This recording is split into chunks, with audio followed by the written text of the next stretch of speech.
أما بعد وأعوذ بالله من الشيطان الرجيم بسم الله الرحمن الرحيم يا أيها الذين آمنوا ادخلوا في السلم كافة ولا تتبعوا خطوات الشيطان إنه لكم عدو مبين صدق الله العظيم وصدق رسوله النبي الأمين المتين الكريم ونحن على ذلك لمن الشاهدين والشاكرين والحمد لله رب العالمين.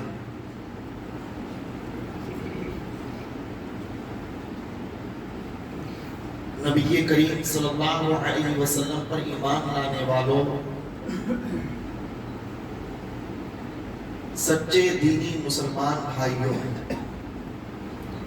آئیے سب سے پہلے ہم اور آپ مل کر اپنے آقا و مولا حضور کو نور شفیع یوم النشور، سرور دو جہاں مالک کون و مکان، سید عرب و عجم شاہ امم صلی اللہ علیہ وسلم کی مقدس بارگاہ میں درود و سلام کا ہدیہ اور نذرانہ پیش کریں. پڑھیے بآواز بلند اللہم صلی علی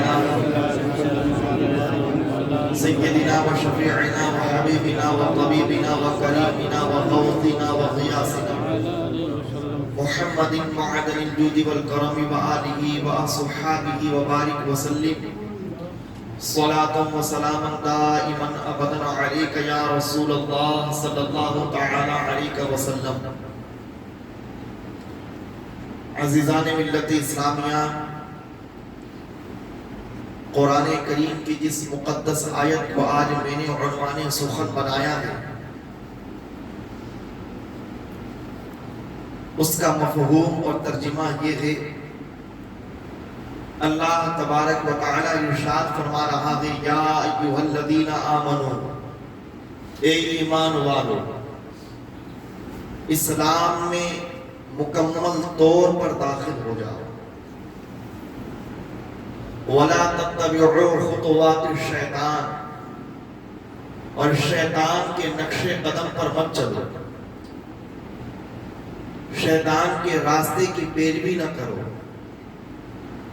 شیطان کے بتائے ہوئے طریقوں کی اتباع نہ کرو. اِنَّهُ لَكُمْ عَدُوٌّ مُّبِينٌ، یقیناً شیطان تمہارا کھلا ہوا دشمن ہے. ہمارا رب ایمان لانے کے بعد ہمیں حکم دے رہا ہے اسلام میں مکمل طور پر داخل ہو جانے کا. ایمان ایک اتنی عظیم الشان عبادت ہے کہ جب کوئی بندہ مومن سچے دل سے کفر اور شرک سے اپنے سینہ کو پاک کرتے ہوئے رب تعالیٰ کی توحید اور نبی کریم صلی اللہ علیہ وسلم کی رسالت کا اقرار کرتا ہے اور کلمہ طیبہ کو سچے دل اور دماغ کے ساتھ پڑھتا ہے، تو ایمان اتنی عظیم الشان دولت ہے. بخاری شریف میں میرے آقا نے ارشاد فرمایا، ایمان اپنے پچھلے کے تمام گناہوں کو مٹا دیتا ہے.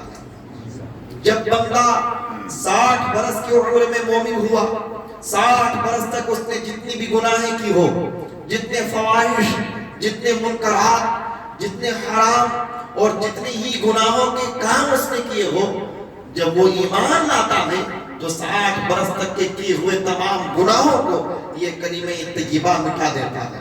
اسلام اتنی عظیم الشان نعمت ہے کہ اس نعمت کے صدقے و توفیل میں بندہ مومن زندگی بھر کی تمام بری اور آزمائش والی چیزوں سے محفوظ و ممنون ہو جاتا ہے. لیکن میرے پروردگار نے ایمان لانے کے بعد میں ہم پر کچھ چیزیں حلال رکھی، کچھ چیزیں حرام رکھی، کچھ چیزیں فرائض میں رکھی، کچھ چیزیں واجبات میں رکھی، کچھ چیزیں مامورات میں رکھی، کچھ چیزیں منہیات میں رکھی. کہا ہے میرے بندو، تم مومن ہو گئے ہو ایمان لا چکے ہو، اب مومن بننے کے بعد میں تمہیں یہ کام کرنا ہے، ان کاموں سے بچنا ہے، ان کاموں کی اتباع اور پیروی کرنی ہے، ان کاموں سے تمہیں گریز کرنا ہے، تمہیں نماز پڑھنا ہے، تمہیں روزے رکھنا ہے، تمہیں حج و زکوٰۃ ادا کرنا ہے، تمہیں دنیا کے اندر ان تمام اعمال کو اختیار کرنا ہے جو میرا حبیب تمہیں کرنے کو کہہ رہا ہے، جو میرے محبوب کی اداؤں میں شامل ہے، میرے مصطفیٰ کی کردار میں شامل ہے، میرے حبیب کے جملوں میں شامل ہے۔ ان تمام چیزوں کو اپنی زندگی میں اپنا لو تو مکمل مسلم ہو جاؤ گے، مکمل مومن ہو جاؤ گے۔ اور اگر ایمان لانے کے بعد میں تم نے مصطفیٰ کے دیے ہوئے نظام کے مطابق زندگی نہ گزاری تو گزارنے کے بعد میں آخرت میں تم سے حساب ہوگا، آخرت میں تمہارا معاملہ خدا کے سامنے پیش کیا جائے گا۔ پوری دنیا نظارہ کرے گی کہ تم نے ایمان لانے کے بعد میں ایمان کے کتنے اعمال پر عمل کیا ہے، اسلام کی کتنی باتوں پر تم نے عمل کیا ہے۔ اگر تمہارا ریکارڈ وہاں پر صحیح رہے گا تمہاری بخشش ہو جائے گی، اور اگر ریکارڈ تمہارا خراب ہوگا تو تم جہنم کی وادیوں میں جلنے کے لیے تیار رہنا، جہنم کا ایندھن بننے کے لیے تیار رہنا۔ میرے آقا نبی کریم صلی اللہ تعالیٰ علیہ وسلم ایک مرتبہ حضرت عائشہ صدیقہ رضی اللہ عنہا کی بارگاہ میں کہہ رہے تھے، اے عائشہ اللہ سے یہ دعا کیا کرو کہ اے میرے پروردگار مجھ سے قیامت میں حساب نہ لینا، بے حساب میری بخشش فرما دینا۔ اللہ کے نبی صلی اللہ علیہ وسلم کے جملوں کو سننے کے بعد میں سیدہ عائشہ نے کہا، اے میرے آقا میں نے تو قرآن کریم کی جا بجا آیتوں میں پڑھا ہے کہ رب تعالیٰ فرما رہا ہے ان قریب تم سے حساب لیا جائے گا، ان قریب تمہارا معاملہ خدا کی بارگاہ میں پیش کیا جائے گا۔ تو اس حساب کا کیا مطلب ہے؟ خدا کی بارگاہ میں جب رجسٹر کو سامنے کیا جائے گا تو اس سامنے کیے جانے کا مطلب کیا ہے؟ میرے آقا نے فرمایا، اے عائشہ سنو، اگر قیامت کے دن تمہارے تمام ریکارڈ کو تفصیل و ڈیٹیل کے ساتھ پیش کیا جائے گا تو تم گرفتار ہو جاؤ گے، اور اگر تمہارے معاملے کو پوشیدہ رکھ دیا گیا، ستار نے اس پر صدر پوشی کی چادر ڈال دی، غفار نے مغفرت کی چادر اڑا دی، تو قیامت میں تمہاری بخشش ہو جائے گی۔ عزیزان گرامی وقار، پتہ یہ چلا ایمان لانے کے بعد میں ہمیں کھلم کھلا گناہ کرنے کی اجازت نہیں دے دی گئی ہے، بلکہ کہا گیا ہے کہ ایمان لے آئے ہو تو اب ذرا اپنے ریکارڈ کو صحیح رکھو، اپنے معاملات کو صحیح رکھو، اپنی زندگی کے حساب و کتاب کو صحیح رکھو۔ اعمال کا حساب آج ہمارے پاس موجود نہیں ہے، ہاں نہیں ہے، دنیا کے تمام معاملات کا ریکارڈ ہے، لیکن ایمانی اعمال کا ریکارڈ نہیں ہے۔ کتنی نمازیں قضا ہوئی، کتنے روزے قضا ہوئے، کتنی دفعہ زکوٰۃ سے ہم لوگ باز رہے ہیں، اس کا کوئی ریکارڈ نہیں ہے۔ ہاں ہماری زندگی میں گالیوں کا اور بری باتوں کا اور بے حیائی کی چیزوں کا خوب لمبا چوڑا تفصیلی نظام پایا جاتا ہے، لیکن شریعت پر عمل کرنے سے غفلت برتی جاتی ہے۔ میں آج دنیا کے اندر ایک بندہ مومن کو کتنا چاق و چوبند متنبہ اور ہوشیار رہنا چاہیے، اس کے تعلق سے حدیث شریف سنیے۔ میرے آقا نبی کریم صلی اللہ علیہ وسلم نے ایک بہت بڑے مشہور صحابی ہیں حضرت ابو ذر غفاری، ان کے کندھے کو پکڑا، اخذ النبی صلی اللہ علیہ وسلم بمنکبیہ، میرے آقا نے ان کے دونوں شانوں کو پکڑا اور شانوں کو پکڑنے کے بعد میں ارشاد فرمایا، کن فی الدنیا کأنک غریب او عابر سبیل، اے ابو ذر سن، دنیا میں تجھے زندگی کیسے گزارنی ہے، دنیا میں تجھے کس طرح سے جینا ہے، دنیا میں تیرے حالات کیسے ہونے چاہیے، سن لے، دنیا میں اس طرح سے جینا، دنیا میں اس طرح سے رہنا جس طرح سے ایک کوئی مسافر رہتا ہے یا چلتا ہوا رہ گزر رہتا ہے۔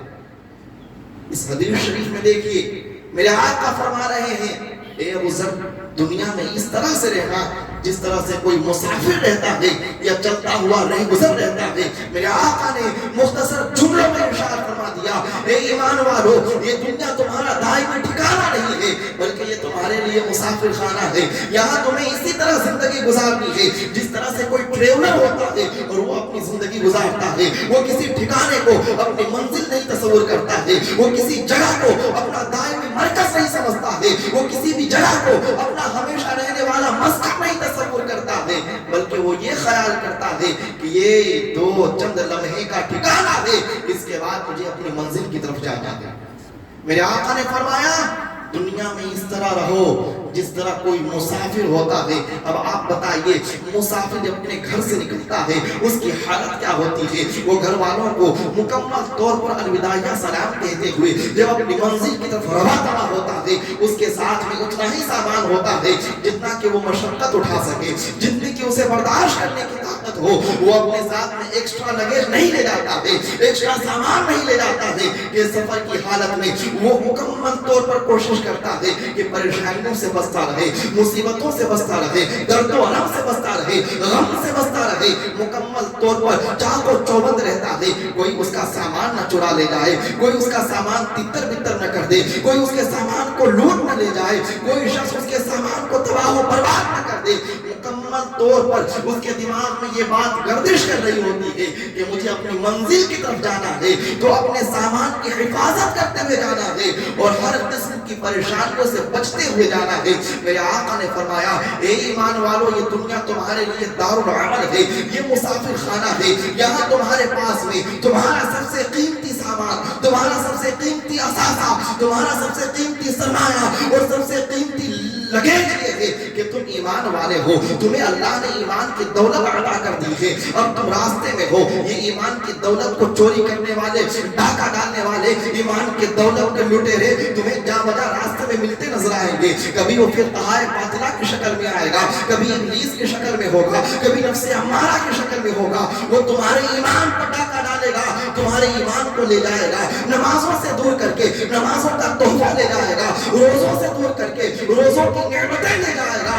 وہ تمہیں مکمل طور پر محروم کرنے کے لیے فکر مند رہے گا. اے ایمان والا تم مسافر ہے، یاد رکھنا اس سفر کے اندر تمہارے ایمان کی دولت تم سے کوئی چھین کر نہ لے جائے، تمہارے نمازوں کا تحفہ تم سے چھین کر نہ لے جائے، تمہارے روزوں کا بستر تم سے کوئی چھین کر نہ لے جائے، تمہاری زکات کا کوئی اثاثہ تم سے لوٹ کر نہ لے جائے. بلکہ مکمل چاق و چوبند رہنا، مکمل ہوشیار رہنا اور یاد رکھنا اس دنیا میں تجھے ایمان کی حفاظت کرنی ہے. جس طرح مسافر اپنے سامان کی حفاظت کرتا ہے اس دنیا میں تجھے اپنے روزے کی حفاظت کرنی ہے. جس طرح مسافر اپنے سامان کی حفاظت کرتا ہے دنیا میں تجھے اپنے نماز کی حفاظت کرنی ہے. جس طرح سے ایک مسافر اپنے اثاثے کی حفاظت کرتا ہے، میرے آقا نے ارشاد فرما دیا یہ دنیا مسافر خانہ ہے اور تمہاری دولت اور تمہارا سرمایہ، تمہاری کل پونجی تمہارا ایمان اور تمہارے نیک اعمال ہے.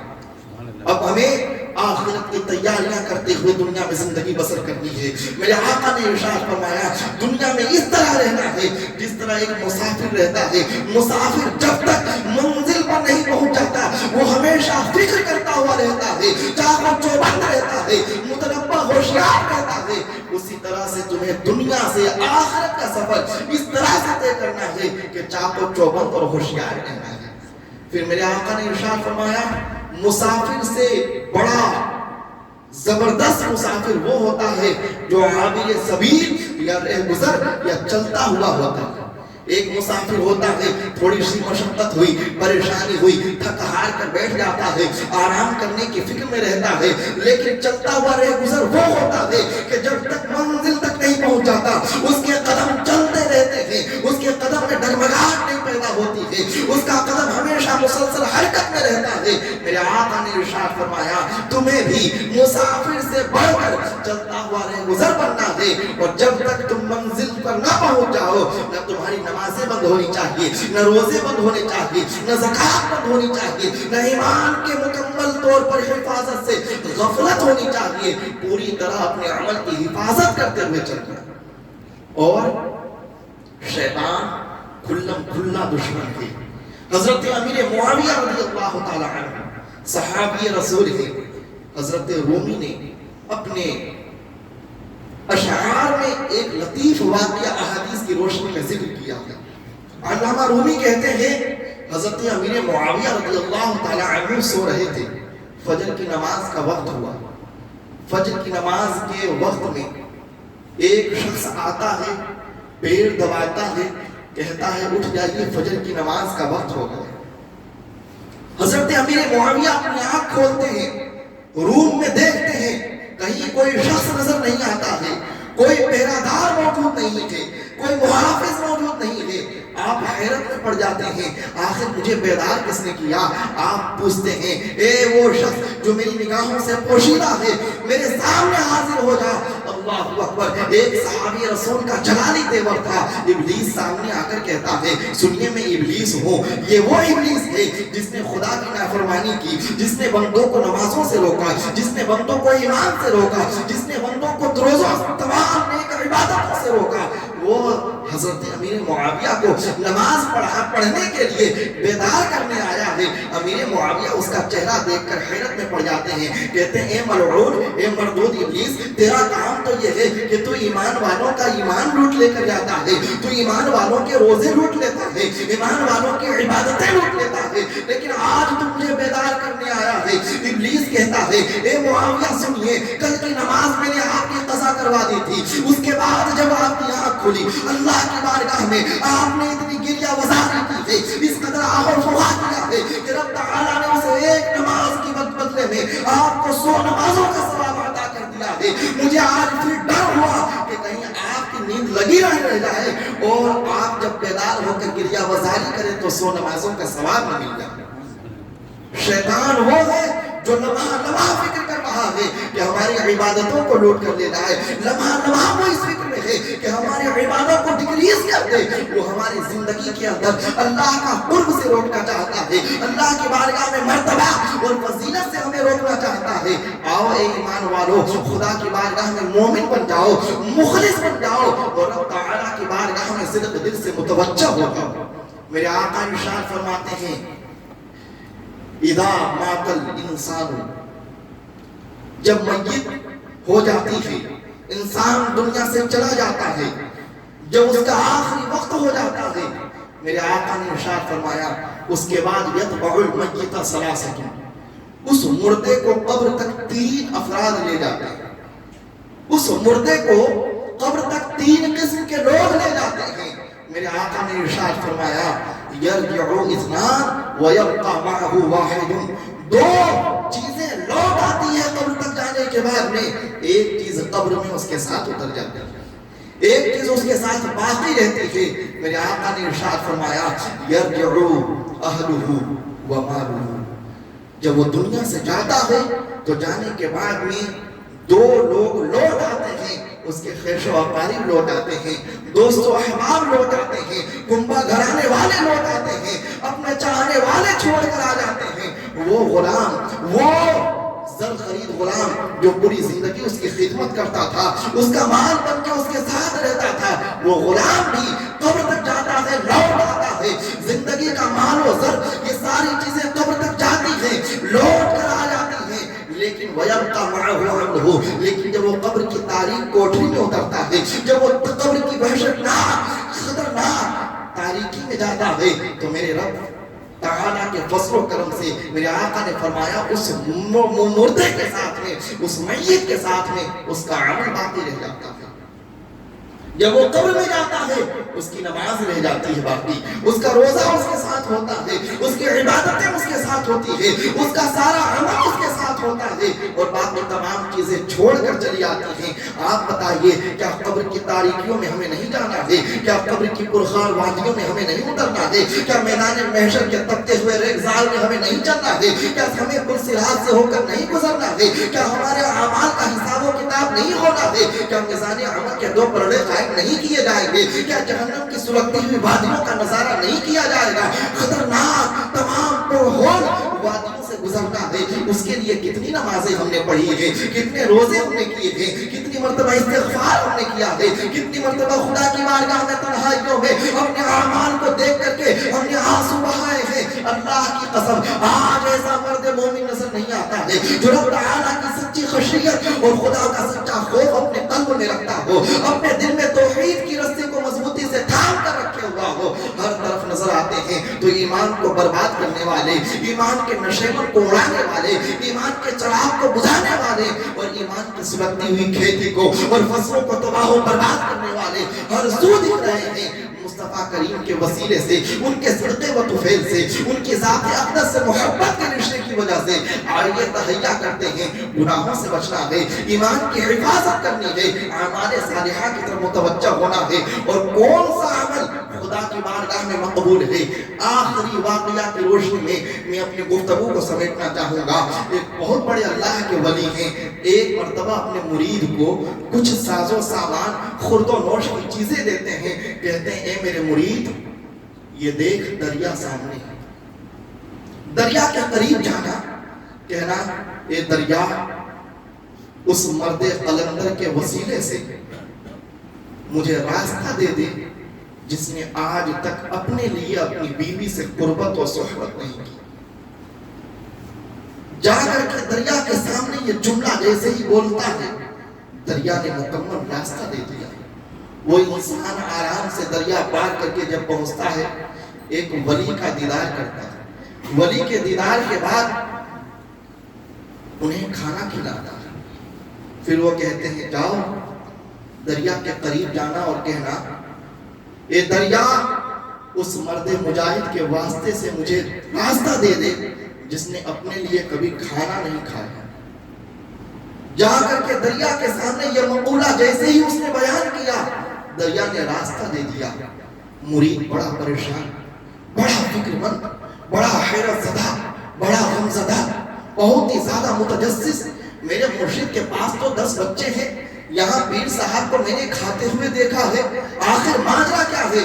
وہ بول رہے ہیں کہ ان کے وسیلے سے، ان کے واسطے سے راستہ دے دے جنہوں نے کبھی اپنی بیوی سے صحبت نہیں کی، اور یہ کہہ رہے ہیں ان کے وسیلے سے راستہ دے دے جس نے کبھی کھانا نہیں کھایا۔ میں دیکھتا ہوں ان کی اولاد زیادہ ہے، ان کو کھاتے ہوئے دیکھ رہا ہوں، آخر جملے میں مطلب کیا پوشیدہ ہے؟ آخر ان باتوں میں راز کیا پی رہا ہے؟ وہ اپنے مرشد کی بارگاہ میں جا کر قدموں کو پکڑتا ہے، کہتا ہے میرے پیر و مرشد خدا آپ کو سلامت رکھے، میری جان آپ پر قربان ہو جائے، آپ پر میرا وجود نثار ہو جائے، مجھے ان جملوں کا مطلب بتا دیجئے، ان کا معنی اور مفہوم بتا دیجئے۔ وہ مسکراتے ہوئے کہتے ہیں بیٹا سن، آج تک میں نے اپنی زندگی میں جو بھی عمل کیا رب کی رضا کے لیے کیا، اپنی خواہش کے لیے نہیں کیا۔